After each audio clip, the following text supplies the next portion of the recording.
هنعمل قراقش النهارده اهيت. بصوا جميله كده، حلوه ازاي اهيت، هتعجبكم.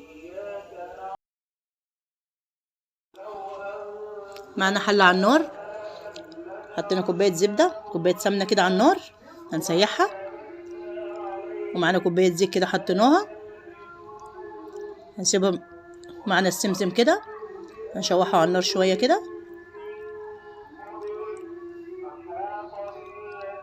معانا كيلو دقيق كده بننخله. معانا كيلو دقيق، حطينا ملح، ذره ملح عليه، 3 معالق سكر، وكيس خميره اللي هو الكيس دوت.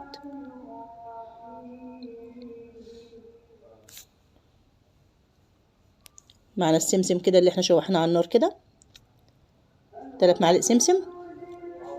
هنقلب كله مع بعض.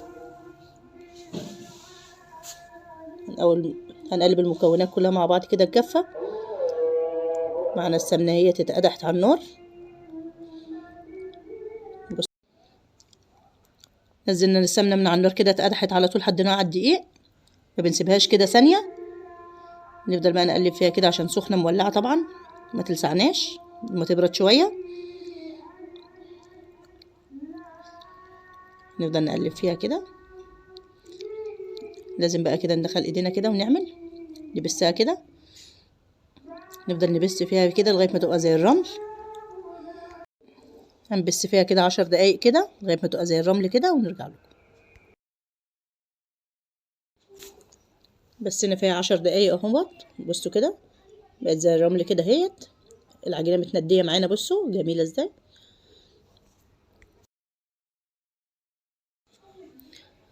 معانا كده كوباية لبن الأول هنحطها. هنبس بقى فيها كده نلم العجينة. الدقيق طبعا كله مش زي بعضه، كل ما نعوز شوية بنحط لها عشان العجينة ما تبقاش طرية معانا كده. نكمل بقية الكوباية لسه.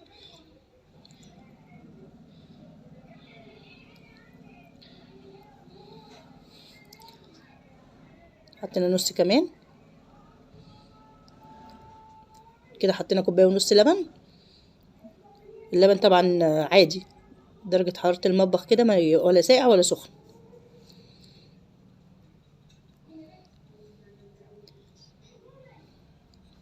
نلم فيها بقى كده العجينة كده، لسه عايزة تاني.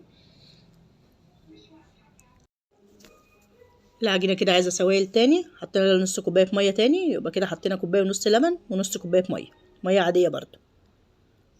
نلم بقى العجينة كده.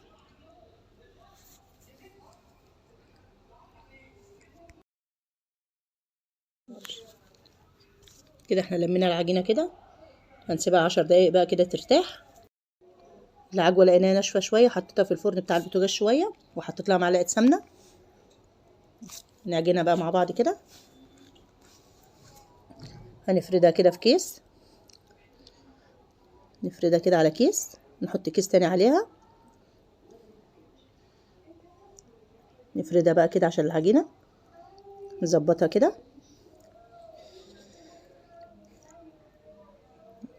نظبطها كده، ولا خفيفة ولا تقيلة قوي، متبقاش تخينة العجوة عشان متبقاش مكلكعة في الحاجة.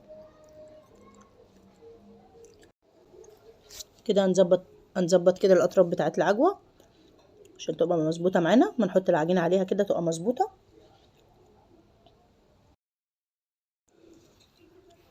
كده ظبطنا العجوة هي من الحروف كده بالسكينة. هنشيل بقى الزيادات دي، كل الزيادة دي هنشيلها عشان تبقى متسوية. طبعا العجوة دي طبعا مش هتترمي، هنحطها تاني مع اللي احنا هنحطها تاني اللي نسويها.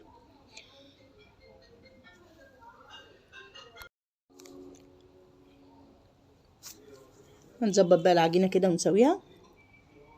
العجينة طرية وجميلة بتاعتنا اهيت. نظبطها كده عشان العجوة ما نحطها عليها تبقى مظبوطة.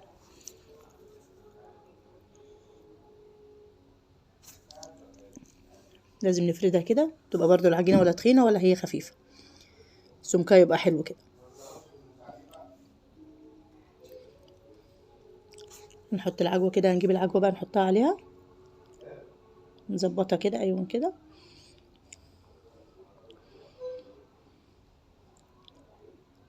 هنشيل الزيادات. ايوه كده بنشيل الزيادة كده اللي في العجينة.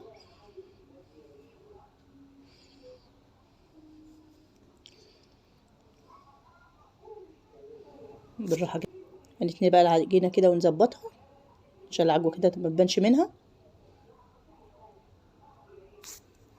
هنبططها كده عشان تبقى سمكها حلو.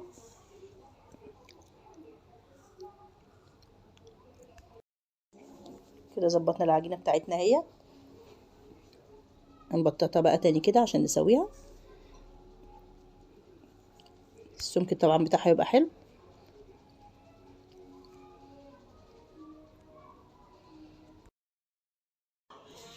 معانا هنا بيضايه حطينا عليها فانيليا وحطينا معلقتين لبن عليها عشان الزفاره.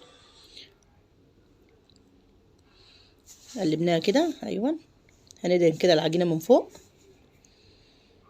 الفانيليا طبعا ما بتخلي الزفاره للبيض اهيت. ومعانا سمسم كده الابيض. السمسم ده مش محمص طبعا عشان هيتحمص لسه في الفرن. هنقطعها بقى كده ونظبطها.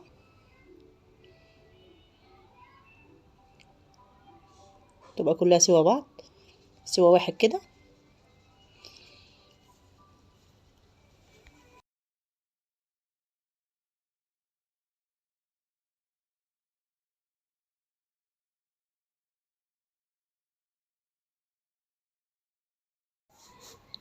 دخلناها كده في الفرن على درجة حرارة 200. ايوه الرف اللي تحت على طول الفرن من تحت، يعني انا مولعاه من تحت كده. سبت اول سطر وحطيت في ثاني سطر كده. خلصنا الفيديو بتاعنا النهارده اهوت. القرعيش جميله، جربوها تعجبكم. وان عجبتكم متنسوش في لايك وشير، تعملوا مشاركه